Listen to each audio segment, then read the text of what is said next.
જય શ્રી કૃષ્ણ. રાધે રાધે. મારી યુટ્યુબ ચેનલમાં તમારું હાર્દિક સ્વાગત છે. મિત્રો, જો તમે અમારી ચેનલમાં નવા હો તો ચેનલને સબસ્ક્રાઈબ જરૂરથી કરી દેજો. ભગવદ્ ગીતા સમગ્ર વિશ્વ માટે માર્ગદર્શક તરીકે પ્રસિદ્ધ છે. ભગવાન શ્રી કૃષ્ણે અર્જુનને કહેલા જીવનના રહસ્યો ગીતામાં લખવામાં આવ્યા હતા. આ સંદેશાઓ દ્વારા તમારું જીવન પણ અર્જુનની જેમ સફળ થાય અને તમે પણ જીવનના યુદ્ધમાં વિજયી બનો. તમારી સાથે જે પણ થયું તે સારું છે, જે થઈ રહ્યું છે તે પણ સારું છે, અને જે થશે તે પણ સારું જ હશે. ગીતા મુજબ આપણે જીવનમાં કેટલા સાચા અને કેટલા ખોટા છીએ તે તો બે જ લોકો જાણે છે, એક ભગવાન અને બીજો આપણો અંતરાત્મા. જીવનનો આનંદ ન તો ભૂતકાળમાં છે અને ન તો ભવિષ્યમાં છે. જીવનનો આનંદ તો માત્ર વર્તમાનમાં છે. જ્યાં સુધી શરીર છે ત્યાં સુધી નબળાઈઓ રહેશે. તેથી નબળાઈઓની ચિંતા કરવાનું બંધ કરો અને તમારું ધ્યાન યોગ્ય ક્રિયા ઉપર કેન્દ્રિત કરો. અર્જુન, તું શા માટે રડે છે? તમે જે ગુમાવ્યું છે તે શું તમે બનાવ્યું છે? આજે જે તારું છે તે આવતીકાલે કોઈ બીજાનું હશે, કારણ કે પરિવર્તન એ વિશ્વનો નિયમ છે.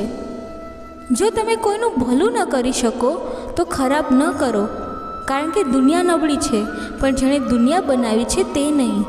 જો વ્યક્તિ સતત ઈચ્છાપૂર્વક ઈચ્છિત વસ્તુ વિશે વિચારે છે તો તે જે ઈચ્છે છે તે બની શકે છે.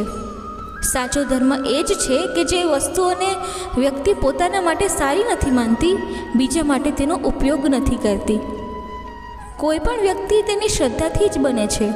તે જેમ માને છે તેમ બની જાય છે. મન અશાંત છે અને તેને કાબૂમાં રાખવું મુશ્કેલ છે, પરંતુ પ્રેક્ટિસથી તેને વશ કરી શકાય છે. બધા જીવો મારા માટે સમાન છે. મને કોઈ વહાલું કે ઓછું નથી, પરંતુ જે લોકો મારી પૂરા દિલથી પૂજા કરે છે, હું જરૂર પડે ત્યારે હંમેશા તેમની મદદ કરું છું. આ જગતમાં માનસિક શાંતિથી મોટી સંપત્તિ બીજી કોઈ નથી. જે વ્યક્તિ ફળની ઈચ્છા છોડીને માત્ર કર્મ ઉપર જ ધ્યાન કેન્દ્રિત કરે છે તેને જીવનમાં સફળતા ચોક્કસ મળે છે. કોઈ પણ વ્યક્તિ જન્મથી નહીં પણ તેના કાર્યોથી મહાન બને છે. તમારી જાતને, અજાણ્યાઓ, નાના મોટા વગેરેને ભૂલી જાઓ અને જાણો કે આ બધું તમારું છે અને તમે બધાના છો. સાચી ક્રિયા ફળદાયી ઈચ્છાઓ વગરની છે. ઈશ્વરના ચરણોમાં સમર્પણ એ જ ધર્મ છે.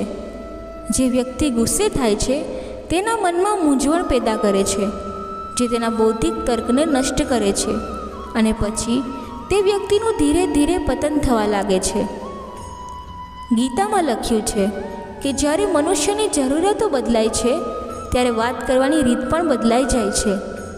આ આખી દુનિયામાં મૃત્યુ કરતાં પણ બદનામી વધુ ખરાબ છે. જે વ્યક્તિ હંમેશા શંકા કરે છે તેના માટે સુખ ન તો આ દુનિયામાં છે કે ન તો બીજે ક્યાંય છે. જીવનમાં સફળતાનું તાળું બે ચાવીઓથી ખુલે છે. એક છે મહેનત અને બીજી છે દ્રઢ નિશ્ચય. માણસને ઓળખવા માટે આંખોની જરૂર નથી, તેની વાણી તેની સાચી ઓળખ છે.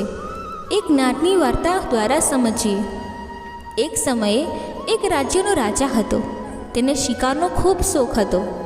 એક દિવસ રાજા તેના સરદાર અને કેટલાક સૈનિકો સાથે શિકાર માટે જંગલ તરફ ગયો. તે શિકારની શોધમાં દૂર ગયો. લાંબા અંતર સુધી ચાલ્યા પછી દરેકને તરસ લાગવા લાગી. બધાએ જંગલમાં પાણીની શોધ શરૂ કરી. પછી એક સૈનિકે રસ્તામાં એક કૂવો જોયો. સૈનિકે રાજાને કહ્યું કે એક કૂવો છે જ્યાંથી આપણે આપણી તરસ छिपाવી શકીશું. રાજાએ સૈનિકને આદેશ આપ્યો ત્યાંથી તેના માટે પાણી લાવવાનું. સૈનિકે રાજાના આદેશનું પાલન કર્યું અને તે કૂવા પાસે ગયો. ત્યાં સૈનિકે જોયું કે એક અંધ વૃદ્ધ માણસ રસ્તા પરથી પસાર થતા લોકોની સેવા કરી રહ્યો છે. સૈનિક અંધ વૃદ્ધ માણસ પાસે ગયો અને કહ્યું, એ પનિહારે, મને પાણીની બોટલ આપો, અમને વધુ દૂર જવાનું છે.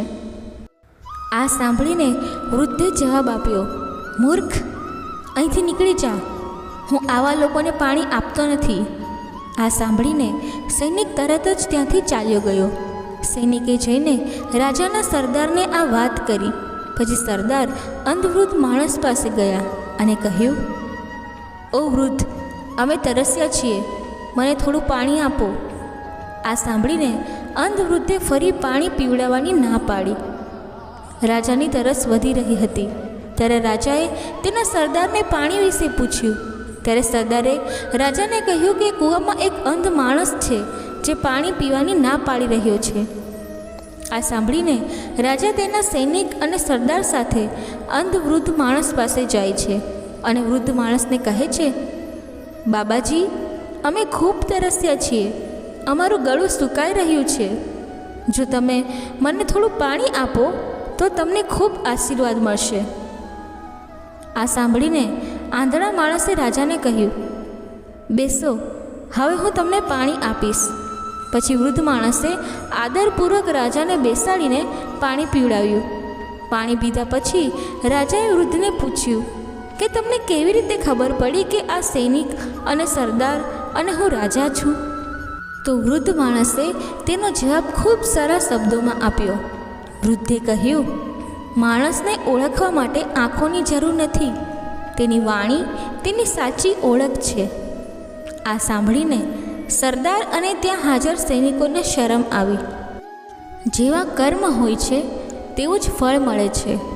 એક વાર્તા દ્વારા સમજીએ. ઘણા વખત પહેલાં એક મોટા રાજ્યમાં એક ચોર ચોરી કરતો હતો. 5 સૈનિકો એના પાછળ ભાગ્યા. ચોર દૂર એક ખાડામાં સંતાઈ ગયો, પરંતુ સૈનિક એના ખાડાના આગળ પાછળ નજર રાખવા માંડ્યા. બહુવાર પછી સૈનિકો કંટાળીને બીજી દિશામાં ચોરને શોધવા દોડી ગયા.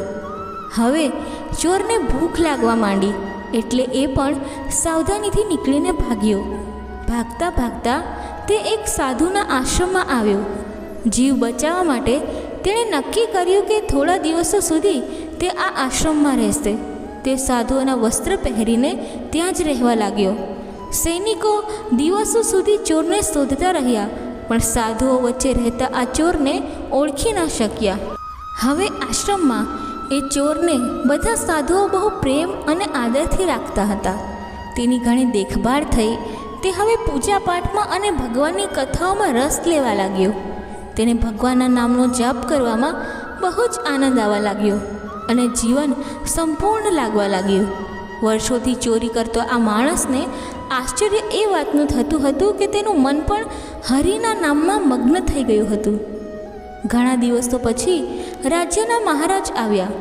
તેમણે બહુ વિનમ્રતાથી નિવેદન કર્યું કે 100 સાધુઓ તેના રાજમહેલમાં જમવા આવે અને આ નિમંત્રણનો સ્વીકાર કરીને તેને ધન્ય કરે. બધા સન્માનથી બધા સાધુઓને મહેલમાં બોલાવીને તેમણે જમાડ્યા. મિત્રો, આ 100 સાધુઓમાંથી એક સાધુ પહેલો ચોર હતો. જમતા જમતા એ ચોરે વિચાર્યું કે જે સૈનિકો તેને પકડીને જેલમાં નાખવા માટે દિવસ રાત તેનો પીછો કરતા હતા, એ જ સૈનિકો આજે તેને સન્માનપૂર્વક જમાડી રહ્યા હતા.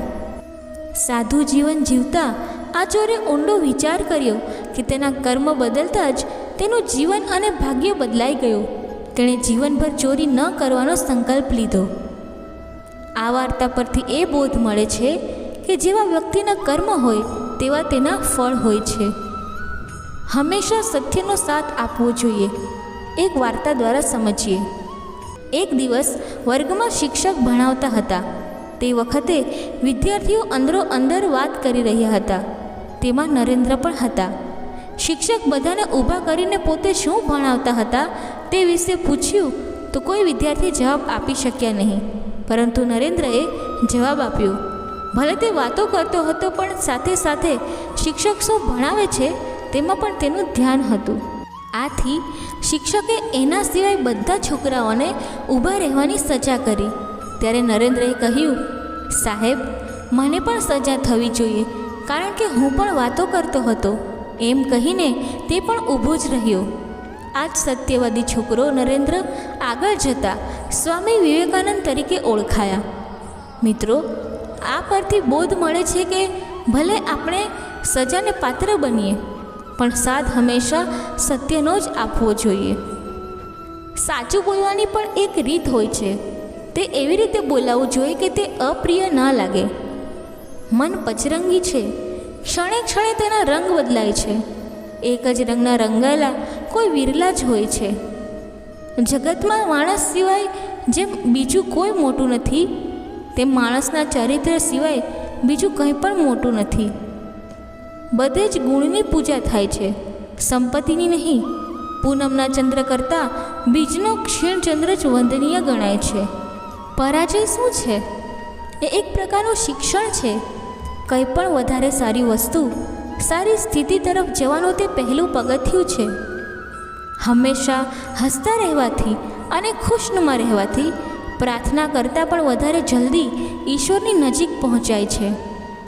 બીજા કોઈ પણ સદ્ગુણ કરતાં બીજાની વાત શાંતિથી સાંભળવાનો સદ્ગુણ ઘણા થોડા માણસોમાં નજરે પડે છે. સુંદર સત્યને થોડા શબ્દોમાં કહો, પણ કુરૂપ સત્ય માટે કોઈ શબ્દ ન વાપરો. કળા એટલે પ્રત્યેક ચીજને, એટલે કે વિચારને, વાણીને, વર્તનને તેના યથાયોગ્ય સ્થાને મૂકવી. જેની પાસે ધૈર્ય છે અને જે મહેનતથી ગભરાતો નથી, સફળતા તેની દાસી છે. આયુ, કર્મ, સંપત્તિ, વિદ્યા અને મરણ, આ 5 જીવ ગર્ભમાં રહે ત્યારે જ નિશ્ચિત થઈ જાય છે.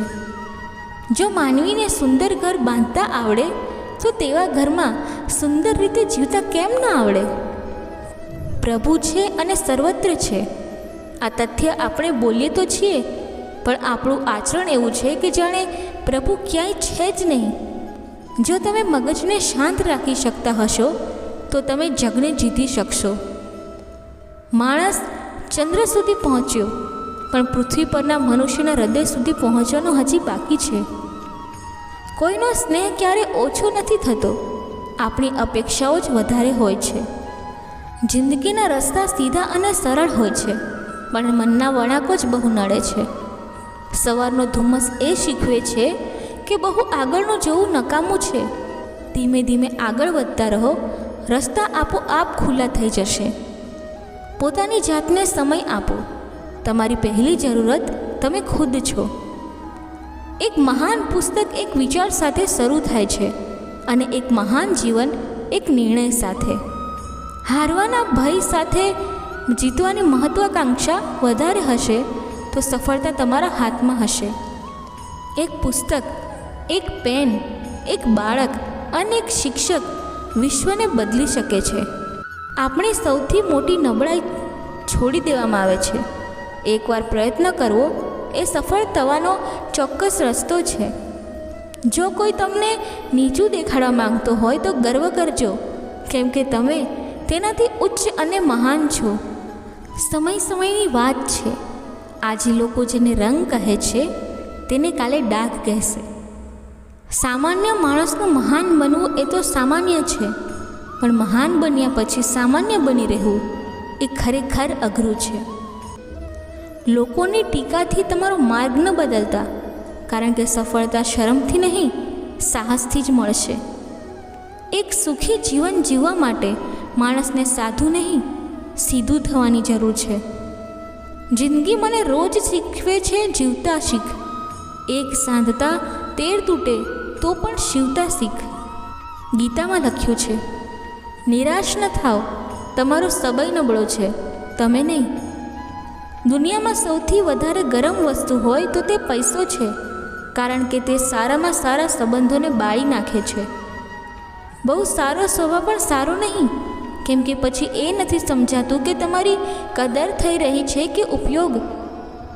મૂર્ખાઓ પાસેથી વખાણ સાંભળવા કરતાં બુદ્ધિશાળી વ્યક્તિનો ઠપકો સાંભળવો ફાયદાકારક છે.